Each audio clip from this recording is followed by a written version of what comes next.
No século XX, poucas famílias americanas acumularam tanto poder e sofreram tantas tragédias quanto os Kennedy. Seu brilho e sua queda alimentam, até hoje, um fascínio sombrio e inúmeras teorias. Mas, e se por trás do glamour e das manchetes existisse uma guerra silenciosa, uma disputa de poder contra uma força ainda mais antiga e influente?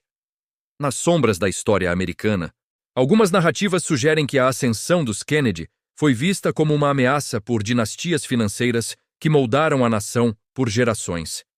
Famílias como os Rockefeller, cujo império do petróleo redefiniu a economia global, representavam a velha guarda do poder industrial e bancário. Eles eram os arquitetos silenciosos da política e da economia. Para entender essa suposta tensão, precisamos voltar aos anos 50 e 60. A América vivia o auge da Guerra Fria, mas também um período de enorme prosperidade e mudança social. John F. Kennedy, com seu carisma e visão de uma nova fronteira, não representava apenas uma mudança geracional na política. Ele trazia consigo uma agenda que, segundo alguns, desafiava diretamente os interesses estabelecidos. Um dos pontos mais citados nessas teorias é a Ordem Executiva 1110, assinada por Kennedy em junho de 1963. Este decreto, que é um fato documentado, autorizava o Departamento do Tesouro a emitir certificados de prata, essencialmente criando dinheiro lastreado pelo governo sem passar pelo Federal Reserve, o Banco Central americano. Aqui, a história se divide. Fato: a ordem foi assinada. Teoria: este ato foi uma tentativa de Kennedy de minar o poder do Federal Reserve, uma instituição privada controlada por grandes banqueiros, e devolver ao governo o controle sobre a moeda.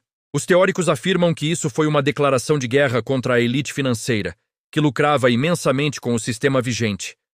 Críticos da teoria, no entanto, apontam que a ordem era apenas uma medida técnica para gerir a transição do lastro em prata e que seu impacto real seria limitado. Mas a semente da suspeita foi plantada. Outro ponto de atrito teria sido a postura de Kennedy em relação à Guerra do Vietnã. Documentos históricos mostram que ele estava cético quanto a uma escalada militar massiva, diferentemente de alguns de seus conselheiros e do complexo industrial militar que lucrava bilhões com os conflitos. Seus discursos públicos, como o famoso pronunciamento na American University, onde pedia paz e cooperação com a União Soviética, eram vistos por alguns como uma afronta à lógica da Guerra Fria que sustentava um vasto setor da economia. Teria Kennedy a intenção de retirar as tropas do Vietnã após sua reeleição? Essa é uma das perguntas mais debatidas.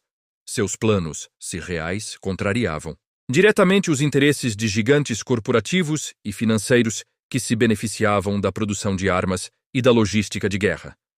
A narrativa conspiratória sugere que essa postura pacifista selou seu destino. Apenas 5 meses após assinar a Ordem Executiva 1110 e em meio a debates sobre o Vietnã, John F. Kennedy foi assassinado em Dallas.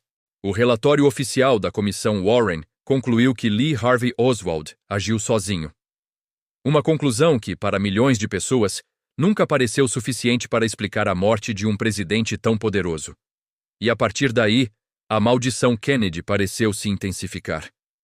Seu irmão, Robert F. Kennedy, que se tornou um forte crítico da guerra e um defensor das causas sociais, também foi assassinado em 1968, enquanto fazia sua campanha para a presidência. Assim como com JFK, a versão oficial de um atirador solitário foi amplamente questionada. Coincidência trágica? Ou a eliminação de outra ameaça ao status quo? As teorias apontam para um padrão. Sempre que um Kennedy alcançava uma posição de poder para desafiar as estruturas financeiras ou militares, a tragédia se abatia. O acidente de avião que matou John F. Kennedy Jr. em 1999, quando muitos especulavam sobre sua entrada na política, é frequentemente citado como mais um elo nessa corrente sombria de eventos. Mas por que essas narrativas continuam tão poderosas? Talvez porque elas toquem em uma desconfiança profunda sobre onde o verdadeiro poder reside. A ideia de que forças invisíveis, longe dos olhos do público, manipulam o destino das nações não é nova.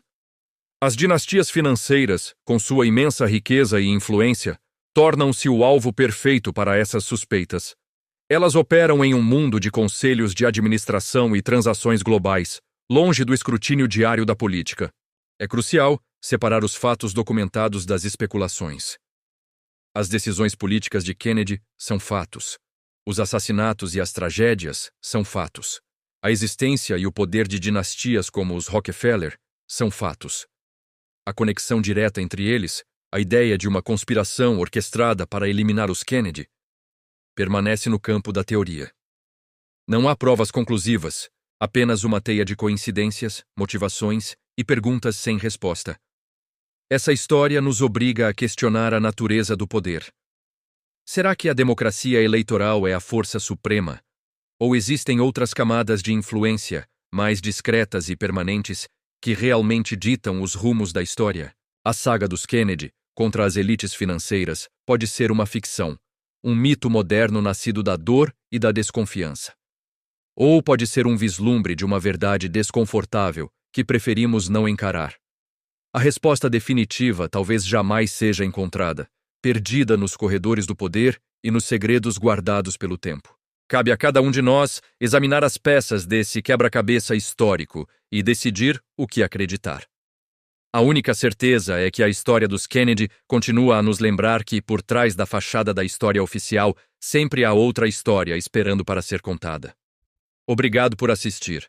Se você se interessa por mistérios históricos, inscreva-se no canal para mais investigações como esta.